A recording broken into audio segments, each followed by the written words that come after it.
โมตัสสะภะคะวะโตอะระหะโตสัมมา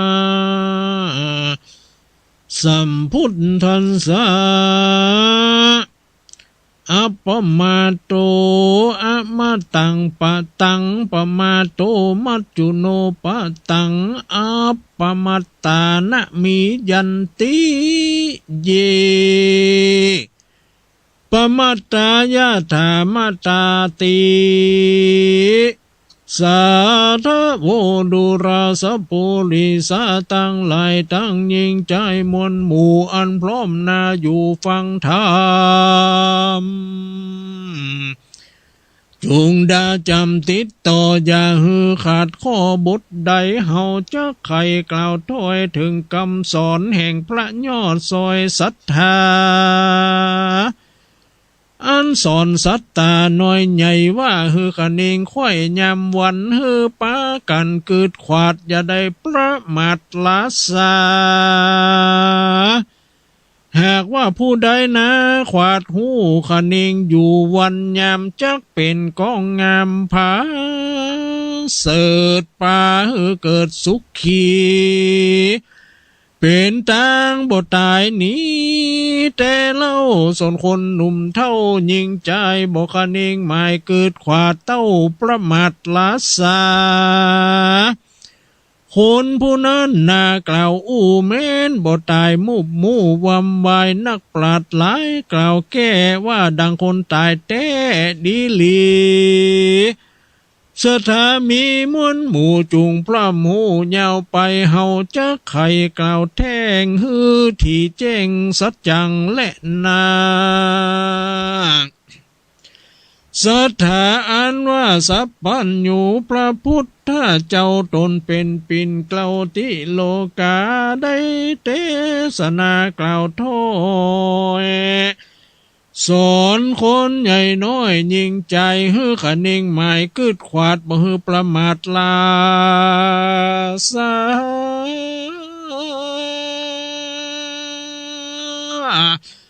ย้อนความประมาทนี้นาเป็นเก้าแห่งความโศกเศร้าเขืองขี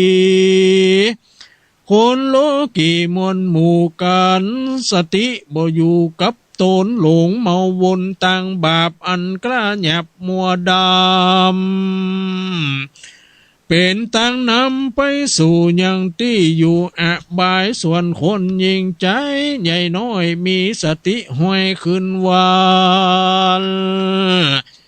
หูหันตันบ่ขาดในพุทธโอวาทกองธรรมฟังแล้วจำชื่อไว้เอาเป็นไม่ไตนำตางบ่ใจจังอิ่มก้ายบ่เบื่อในกองดีศีลห้าแปดมีรักษาบ่ปาลาจ้าถอยขาสัตว์ใหญ่น้อยตั้งหลายมีใจภายเพื่อแผ่สร้างไว้แต่ต่างบุญกาลุนาหนุนจมจื่นบ่เอาของคนอื่นมาเป็นของตัวบ่เมามัวเล่นจู้บ่กล่าวอู้ผิดธรรมบ่ไข่กำจุดอกบ่เป็นปอกมุสาบ่ปลาบับเศร้ากินอย่างน้ำเหล้าเมาวนสร้างกุศลบ่ขาดบ่ประมาทกองดีเอาสัมมาทิฏฐิอันชอบมาประกอบในตัวเอาสัมมาสังกัปโปติดต่อรีบสร้างก่อกองธรรมเว้นต่างดำหม่นไม่คือบาปถอยไร่จุปการดังพระตรงญานยอดซ้อยไข่บาทถอยบาลีว่าอัปปมาโทอามาตังปะตังดังนี้ว่าคนผู้ใดโบลาสาประมาทหูเกิดขวาดขานิ่งหมายเป็นตังบ่ตายไปรอดเพียงเกี่ยวยอดเนรปานดามองผ่านเสียงขาดส่วนคนที่ประมาทลาสาบ่พิจารณาทวนทีโยมไปสู่ที่อุนตราย เป็นตั้งไว้ลำบากมีทุกข์หากตัวยหมาพ้องก็ใครขี่หญ้าถวยวาดเป็นกรรมประมาทเต้าเจ้าได้ทุกโศกเศร้าหนาหนำคือเสียเงินคำบัตรใต้ยังถูกใส่ตันนากังกาแรงพ้องนั้นนะใจจ้าเนี่ยอวดกล้าใจไฟขี่รถไหวยิ่งล้ำรถปิกความวำวายลางพ้องก็ตายมวยมังตามขวางกว้างต่างเตียวย้อนบ่เหลียวซ้ายขวาถูกรถราจนใส่พ้องเข้าป่าใหญ่ดงตาลขึ้นผ่าจันลิงจ้วยตกมามวยเมื่อมอนพ้องเข้าดงดอนสอดป่าถูกสัตว์ร้ายล่าคบโตตายพ้องก็วำไว้แต่น้อยพ้องกล้ากล้อยยามจะรามีนานะหลายหลักพ้องดื่มสุรามากแต่เล่าเมาแล้วเล่าลืมตัวได้เมามัวประมาทใจเฮาหาดปาลาด่าพิตามันดาหลายแหล่ด่าเท่าแก่ยิงใจเข้าของหลายเครื่องใจกันเปียได้สัดขว้างหม้อหายอ่างครัวดีได้บุบตีแหลกเสียงโมดเลี่ยนเกลี้ยงบ่ลอย้อนว่าเล่าเนาะเป็นเก้าได้โศกเศร้าเครื่องขี่ดังพระมุนีที่ไว้กล่าวโทษไว้หลายประการคือว่าเผาผ่านเงินทองเสียเข้าของใจเหตุยังเป็นเขตพิษใจคือจากกำไดถ้วยวาดได้ไม่มาดพิษเถียงกันถูกเตียนขวัญเล่าแน่ว่าเป็นคนถอยจ้าสามานเป็นคนผ่านไม่มาดเป็นพญาตลายแสงปากจ้าแข็งนาดานนะบ่หูสตานเก่งกลัวลืมสติตัวเสียงขาดชื่อว่าประมาทลาสา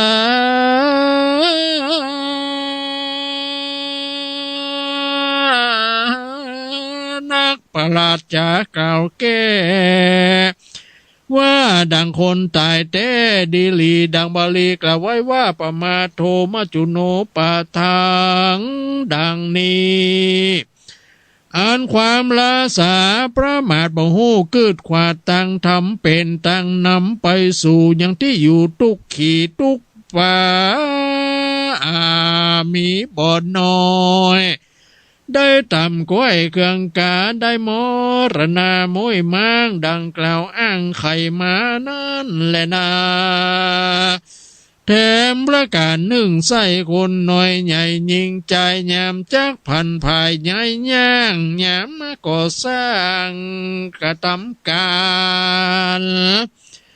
ยามจะขานกล่าวอู้ยามจักอยู่จักไปกระทำกันใดมากน้อยมีสติห้อยเตรียมตัวบ่เมามัวตั้งอื่นบ่เต้นตื่นตั้งได้ขณิงในสันทีถึงสติปัฏฐานตั้งสี่มีมามีจะอาญานุปัสสนาเป็นเก้าและธรรมานุปัสสนาเล่าติดตามจักสมความใฝ่ห้อยบอกกล้ากล้อยไกลกลาส่วนผู้ใดละสาประมาทบ่เกิดขวาดวันนาตายแสงบาปหลายจ้องบ่มีจ้องบางเบาหลงมัวเมาค่ำเจ้าไปต่างมืดเศร้ามัวดำบ่มีทำสักหยาดเต้าประมาทลาสาการคนมาจ่าเป่าร้องเข้าสู่ห้องอารามจิเตียนตามทูบใต้นุบน้อมไว้ปูจาฟังธรรมเทศนาโอวาทอย่าได้ขาดตังศีลเป็นอาจินกึดรอดอย่าได้ตอดต่างตานะ ก็จะขานกล่าวอ้างมีต่างๆนานาว่าการวัดวานั่นใส่ขอเอาไว้วันลูนนะการทำบุญนั้นเล่าเอาไว้ย้ำแก่เท่าจะลาศีลนะ85เอาไว้วันนายังมีย้ำเป็นดีหลายหลากจากบริจาคตันไปเดี๋ยวนี้ไว้ยังดุมบ่อตกลุ่มมาถอยโหนมีแต่เมาวนประมาทกันมาจุราชมารอดตายมวยมอดเสียก่อนบุญบ่หอนได้สร้างมีแต่กล่าวอ้างใดๆบาปทั้งหลายสร้างก่อก็มาป้านปอถมนาจักจองไปหาไปสู่ในที่อยู่อเวจีเป็นตุขีบ่ขาดย้อนประมาทหวังใจนั้นแหละนาอันความประมาทนี้โสดเป็นทุกโทษเหลือหลายเป็นตั้งไว้มืดบอดบ่แจ้งรอดหันโหนเป็นดังคนมวลหมู่เกิดมาสู่โลกาย้อนว่าบุญหลังมาส่งอยู่ได้อยู่สวัสดีสัมปติมีหลายแหล่เงินคำแผ่ถมนาบ่เครื่องกาต่ำก้อย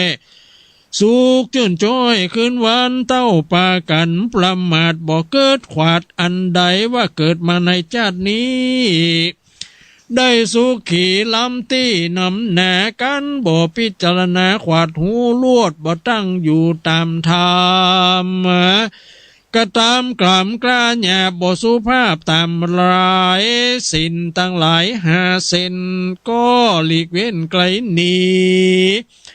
ตัณหามีจ่องห้อยจิตใจถอยมัวดำโล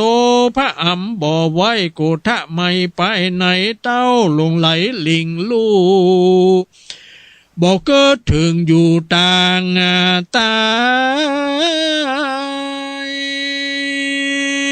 บ่เกิดหมายไฟอ้าง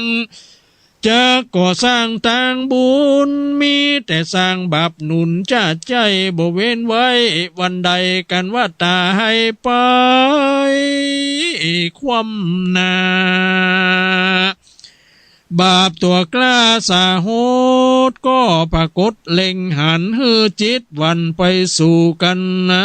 ตกไปอยู่อเวจี500 ปีเป็นเขตทุกขเวทเวทนาอุปมาเปรียบไว้ดังคนน้อยใหญ่ยิงใจเตียวพันภายที่แจ้งพอจุแห่งหันโหนหลงเมาวนไปสู่ในที่อยู่อึบตันพอบ่หันแจ้งทีบ่หูที่หนนายเยี่ยวมีภัยใหญ่น้อยติดจ่องห้อยตัวมาได้เครื่องกาไลหลากทุกลำบากเครื่องขี่นั้นแหละนามีคนแถมจำพวกหนึ่งใส่สร้างบุญไว้เดิมตีบุญบ่หนีเสียงขาดเกิดมาชาติปัจจุบันบุญหลังตันส่งยู่ฮือได้อยู่เจยบานสุขสำราญหลายแหล่เงินคำแผ่ทมมานา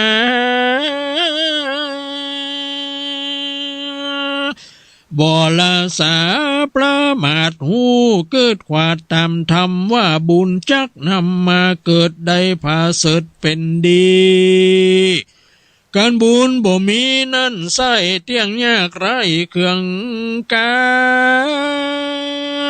เหตุนั้นนะเฮานี้ควรหลีกลี่ตั้งดำเว้นป่าประกรรมตัวถอยใจจ้องหอยตั้งบุญฮือตาหนุนติดต่อมีสินก่อกับตัวบ่เมามัวด้วยบาปบ่ขนาบเบียนหน้าภัยกันตายไปกล้าพลากหนีละจากเมืองโคนละย่อมเอาตนไปเกิดจันฟ้าเลิศคงสวรรค์สุขขึ้นวันชื่นจ้อยปราดกล่าวถ้อยจากใคร ว่าแจ้งมาแจ้งไปนั่นใส่คือเกิดมาได้เป็นดีกันตายลาหนีพลากหน้าบ่ตำจ้าขี่โขมยิ่งอุดมกว่าเก่าสุขเที่ยงเต้าเจยบานก็มีดังนี้แหละนะอ่านกระจี้ไข่มานานแหละนะยังมีคนแถมจำพวกหนึ่งใส่เกิดมาได้เครื่องขี่ย้อนวิบากมีจาดก่อนมาไล่ต้นต่อตามมาตุกหน้านำไม่มาดเข้าน้ำขาดแหล่งไงเปียที่หลายปันโปมาสุ่มก่อในโตล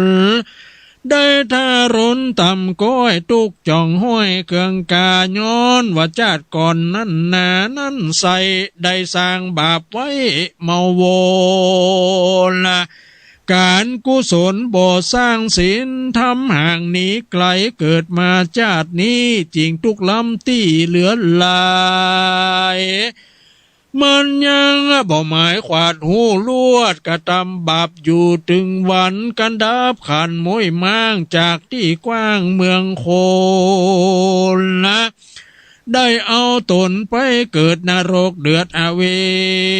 จีเกิดมาได้เครื่องขี่ลายหลากตายกล้าพลากไปนาซ้ำได้ตกต่ำจ้าเหลือหลายโจมลงไปต่ำใต้นรกใหญ่โลหะกุมพีย้อนบาปมีจ่องห้อยปราดกล่าวถ้อยไข่จ้าว่ามืดมามืดไปนั่นแหละนาและยังมีคนแถมจำพวกนึ่งใส่เกิดมาได้เครื่องกาอนาถาตามก้อยตุกจ่องห้อยคืนวันแต่ตัวแห่งมันนั้นเล่าหูกึดเล่าปิดจารณาว่าสันใดจะเฮานี้สั่งทุกลำที่เหลือใจลอยว่าในชาติก่อนเตียงบ่หอนได้กระทำบุญบ่มีสินหนุนเตื่อมตุ้มจิงตกลุ่มอนาถาการพิจารณาหูรอดลวดละตอดตังดำคือบอกกระทำกรรมหยาบอันเป็นบาปนานาแล้วหันมายังเชื่อใจไฟเอื้อต่างบุญมีสินหนุนบ่ขาดบ่ประมาทลาสาการมรณะกล้อยกล้าชีวิตขาดสันดานก็เอาวิญญาณไปเกิดที่ประเสริฐเกษมศรีสวสจ้อยในภาษาซ้อยเมืองบนหรือเกิดเป็นคนโลกล่าบ่ตำจ้าเครื่องขี่สัมปติมีหลายหลากบ่ทุกยากเครื่องกามีกาญางามอาจบ่มีพญาติเบียนโตลบ่กังวลตำก้อยจุกจื่นจ้อยคืนวันปราดไข่ปันกล่าวจีว่าคนจำพวกนี้ใครจ๋าว่ามืดมาแจ้งไปนั่นแหละนะจุมสถามวลหมู่อนั่งอยู่ฟังธรรมได้จำแต่ต้นติดสืบส้นตัวมาว่าความลาสาประมาทบ่เกิดขวาดขนิงหมายเป็นตั้งไว้ไปสู่ยังที่อยู่อเวจีได้ทุกขีหลายหลักได้ลำบากเครื่องกาส่วนคนบ่ลาสาประมาทหูกึดขวาดขนิงในจักกระทำการใดมากกว้างจะก่อสร้างโปกแปลงการลายแสงม้วนหมู่ยามจักอยู่จักไปจักจะไขกล่าวถ้อยบอกกล้ากล้อยเสียธรรมสตินำก่อนหน้าปัญญากว่าตามหลัง หูระวังเกิดขวาดบ่ประมาทลาสา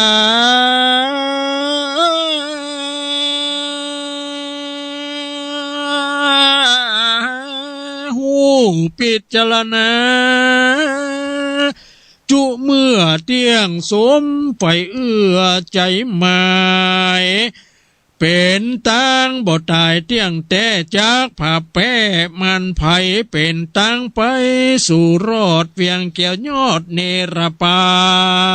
นก็มีด้วยประกา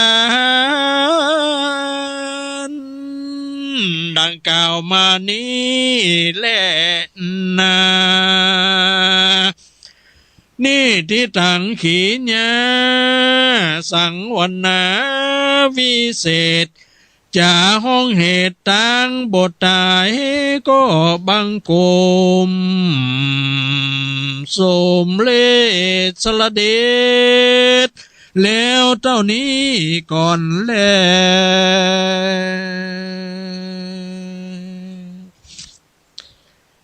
สาธุสาธุ เสียงเกือบจะบ่พดก็บ่เป็นหยังได้ออกกำลังทั้งปาก ญาติโยมทั้งหลายได้รับฟังไปแล้วเป็นจานใดได้คติสนใจยังพ่องก่อเห็นเนาะ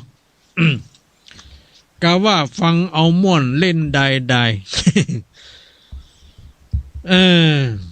บัดเดี๋ยวนี้ก็9:41 นาทีกันเนาะประมาณนั้นเอายังแหม20 นาทีนี่จะ10 โมงเนาะช่วงสุดท้ายจะเปิดโอกาสให้ญาติโยมทั้งหลายได้โทรเข้ามาแจ้งผลการรับฟังว่าเป็นจะได้รับฟังกันในค่ำคืนวันนี้ได้คติสนใจอย่างใดพ่องอย่างกันเนาะก็โทรมา081นะ993 4074 0819934074ฟังคำก็ได้0819934074นี่มาแล้วเนาะขออนุญาตรับสายที่1เนาะเจริญพรเจ้าแก่ไว้สาเจ้าหลวงพ่อพระครูเจริญพรโยมโทรมาจากไหนฮะบ้านตงต้านอำเภอเมืองปานไทเจ้าบ้านตงปานอำเภอเมืองปานเนาะชื่อเรียงเสียงเจ้าได้คติสอนใจหลายอย่าง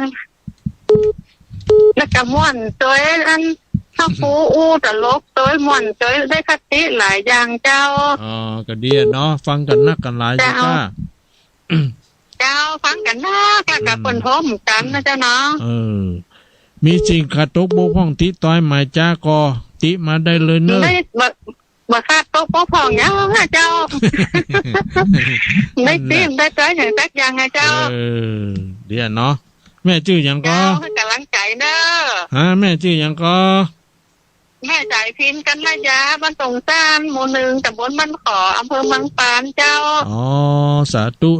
อนุโมทนาเจ้าขอบพระคุณเป็นดังสูงท่านพระครูสา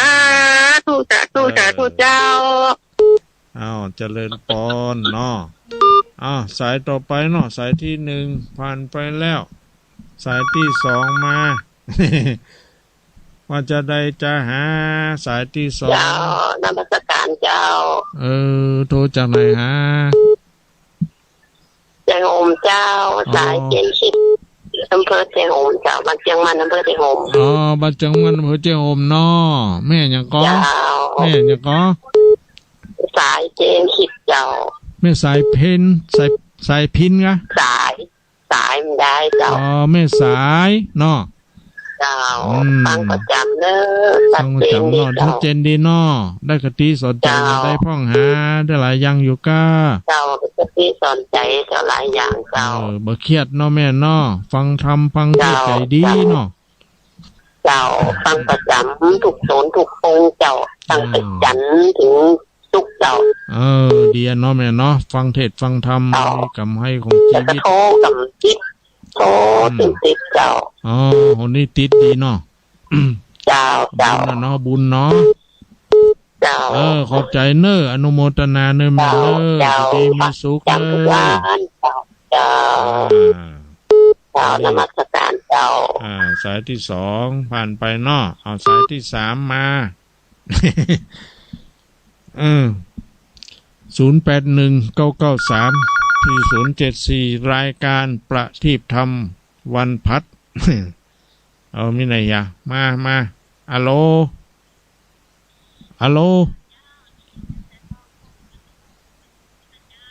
แม่ใส่ทองโทรจากบ้านห้องตะปูนฟักชัดเจนดีกว่าแม่ฮะชัดเจนดีเนาะ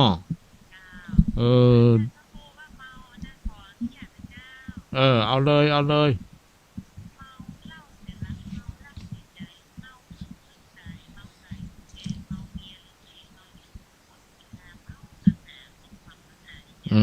สาธุ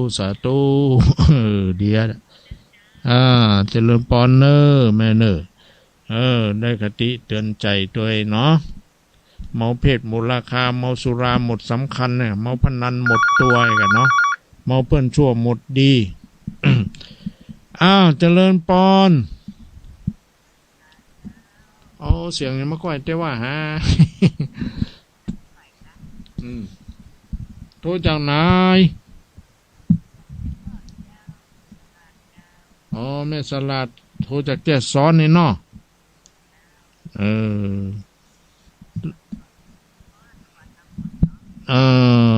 ฟังไปแล้วอันว่า มันดีเป็นวันก็ บางวันก็บ่ดี ฟังชัดเจนดีอยู่เนาะหูความอยู่เนาะดีแม่เนาะบ่เครียดเนาะแม่เนาะบ่ถ้าเครียดเนอะบ่ถ้าไปเครียดกับลูกกับหลานกับให้กับนะ อยู่ดีสบายโปร่งว่างเหียเนาะล่าเริงแจ่มใสอายุไขก็จะยืนยาวไปเมินอยู่ขอบใจอนุโมทนาเนอะแม่เนอะสาธุอนุโมทามิสายต่อไป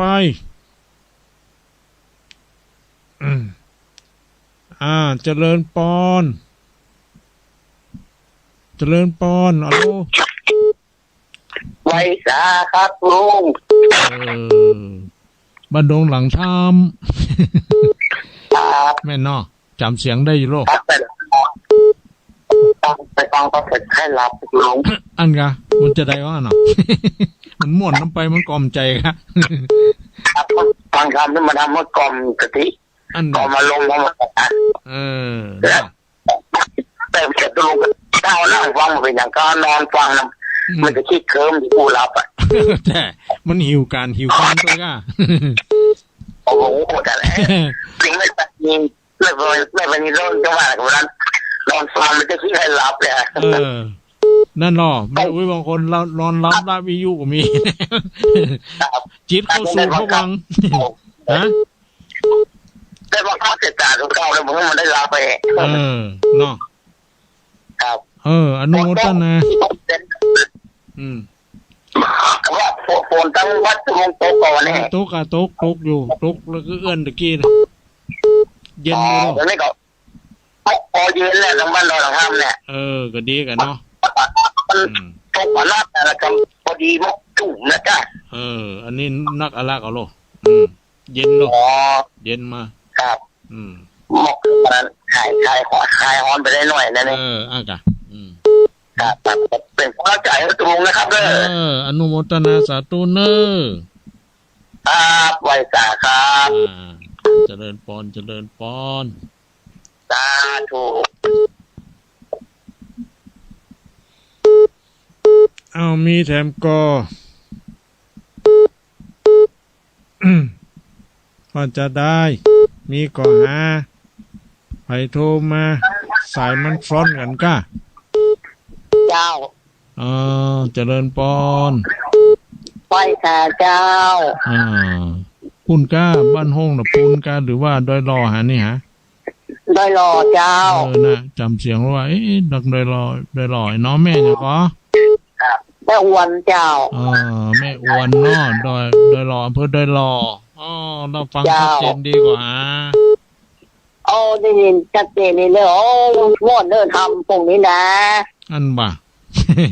เจ้าเข้าใจดีมันทำบุญนักๆมันต้องดีเนาะนั่นกะเนาะมันสบายใจเจ้าสุโขปุญญสะอุจโยอีกการสั่งสมบุญสุขมาให้มีภาษิตรับรองไว้โมดเนาะแม่อยู่ดีสบายดีเนาะแม่เนาะเจ้าอันนั้นทำคำสอนแล้วเป็นที่เปิดกับเจ้าไหว้แต่เจ้าดีละเนาะมีวันเนาะจะเจ้าอยู่ดีสบายเจ้านี่มาจากดอยหลอเนาะตั้งเพลอพะเยาแป้น่านลำปางเรามีก็เมืองฝางเจริญปอนประมาณฮะเจริญปอนเนี่ยว่าได้เจ้าเจ้าโทรมาจากไหนโทรมาจากไหนจากคนบ้านไห้ครับบ้านไห้เมืองพานกะแล้วหวานนะครับบ้านไห้เจ้าโฮมกะไหนหรือว่าบ้านไห้อำเภอเมืองปานจังหวัดลำปางเลยกะบ้านไห้อำเภอเมืองปานครับประวันนี่กะครับประวันเลยกะเราฟังชัดเจนดีก่อชัดเจนดีกะได้อย่างพ้องฟังเทศดีอ่ะเต็มใจดีเนาะแต่ฟังเทศเนาะหูเข้าใจความเนาะดีเนาะฟังกันนักกันหลายโยก้าโอ้นักอ่ะ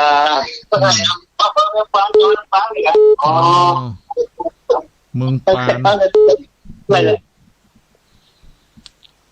ขอบใจนุโมทนาเนื้อปอเนอร์อายุมันขวัญยืนตกลงแต่เลยเจริญปอนสายต่อไปเนาะไปเข้ามาสายต่อไปปิดกันเนอร์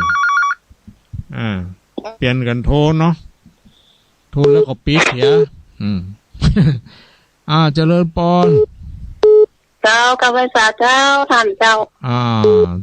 โทรจากจะซอสหนานี่ฮะเจ้าไม่คำนวณเจ้านี่เนาะจำเสียงได้อยู่พอ อยู่ดีสบายกาเจ้าสบายดีเจ้าเราฟังชัดเจนดีเนาะสังคำหนึ่งสมวนเจ้าชัดเจนดีชัดต่อยชัดคำดีเข้าใจดีเจ้าเดียเนาะได้สาระได้สาระใครเขียดด้วยเนาะตั้งใจให้อารมณ์ดีเจ้าดีเดียเนาะแม่เนาะฝนตกก็เจ้าฝนนี่ตกน้อยตัวนี้นะตกน้อยเดียวหมอกจุ่มเย็นอยู่แสดงว่าน่ะมาได้จุ่มมันอยากคล้ายๆอย่างนั้นว่าน้ำฮดกันเตาห่อนเนี่ยเนาะแสกับเดียวหายด้วยแสแล้วก็เป็นอย่างมันยังบ่ถึงเวลาอย่างมันใจเตือนเนาะมันก็ตกฮันนี่พ่องอีกมันตกจะได้หอมมันไม่หอมไม่ค้างอย่างสักอย่างอยู่ดีๆมันก็ตกมาแต่นั้นเดี๋ยวเนาะเจ้าได้เนี่ยให้ใส่สวนอยู่ได้อย่างสักอย่างแต่เจ้าจำได้อนุโมทนาสาธุเนอแม่นวลมันจะเจ้าจึงให้กำลังใจด้วยนะเจ้าเนออายุวันโนสุขภลัง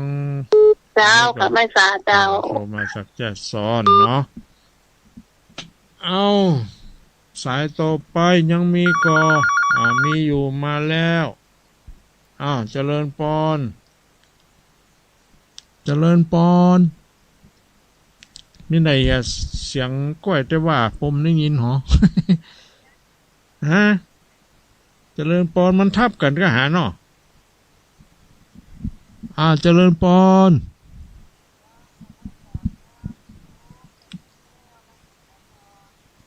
แม่ตุนบ้านห้องละปูนแม่ตุนแก้วไอ้กะเราฟังชัดเจนดีก่อ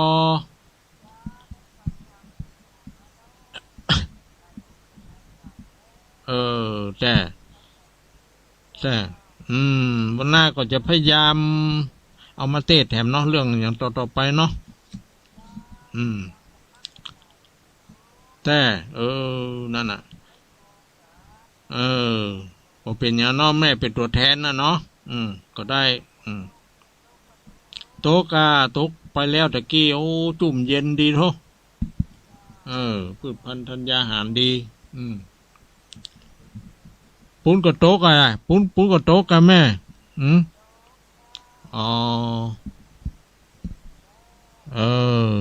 เดี๋ยวเนาะเจริญปอนเนอร์แมนเนอร์ขอบใจนุโมทนาเล่าฟังเป็นประจำเลยเนาะเจริญปอนอันนี้ก็บ้านโฮงละปูนมาไกลเนาะตั้งไรแถมจะหมดเวลาแล้วเนอะรับแถมสาย2 สายเนาะเจริญปอนครับขอการภาษาครับผมโทรมาจากไหนฮะเราประกอยครับผมเราประกอยครับผมครับเจ้าโฮมลำปางก็ว่าอันที่ไหนเราประกอยประสร้างละปูนนะครับผมประสร้างละปูนบนเนาะครับชื่ออย่างน้ำดีครับชื่ออย่างก็ตุยครับผมครับตุยครับผมครับแล้วฟังนี่ชัดเจนดีก็ชัดเจนเลยครับผมฟังมาตลอดครับแต่ฟัง91 94ตอนนี้ก็91อยู่ครับผมครับ91เนาะเจี๊ยบเปิดก็สัญญาณเพิ่งเอาได้ยินได้ฟังเนาะก็อันบ่ถึงเนาะครับผมขอบใจนุโมทนาเนอที่เราฟังขอบใจภาษาครับผมขออยู่ดีมีสุขอันนี้มันปนยืนรับแถม1 สายเนอญาติโยมสายสุดท้ายเนอพายจะโทรมาเลยสายสุดท้าย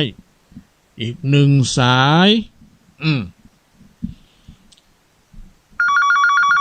มาแล้วสายสุดท้ายนะพ่อจะหมดเวลาแล้วเจริญปอนไผ่จ้าไผ่จ้าสายสุดท้ายเนี่ยฮะแม่เจนจิราบ้านปินจ้ะแม่เจนจิราบ้านปินฝนตกก็ฮะตกเลยเนี่ยมกจุ่มเย็นเนาะเย็นดีเดี๋ยวเนาะ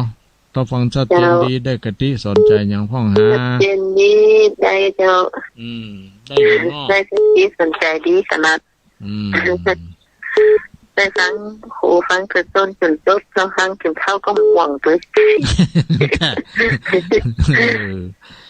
เดี๋ยวหวังกล้วยกะลำรู้เจ้านั่นกะเนาะกินง่ายดีมีพิษมีภัยเนาะเจ้าเจริญพรเนอเจริญสุขเจริญศรีขอบใจนุโมทนาญาติโยมทั้งหลายถึงช่วงสุดท้ายเนาะก็ขอขอบใจนุโมทนาเจ้าของสถานีโดยเฉพาะก็ดอยหมอกเรดิโอเนาะของคุณโยมดารุณีที่ได้ทุกเจ้าได้มาเผยแผ่ธรรมะแล้วก็ขอบใจนุโมทนาสถานีต่างๆในเครือข่ายเนาะจะเป็น91 95 94อย่างต่างๆก็แล้วแต่เนาะที่ได้ก็สัญญาณไปก็ขอขอบใจนุโมทนาเนอทุกคนทุกท่านขอให้ทุกคนอยู่ดีมีสุขมีมั่นคงยืนประจากทุกโศกโรคภัยไข้เจ็บนานาประการให้มีความสุขความสำราญเบิกบานใจมีโชคลาภวาสนา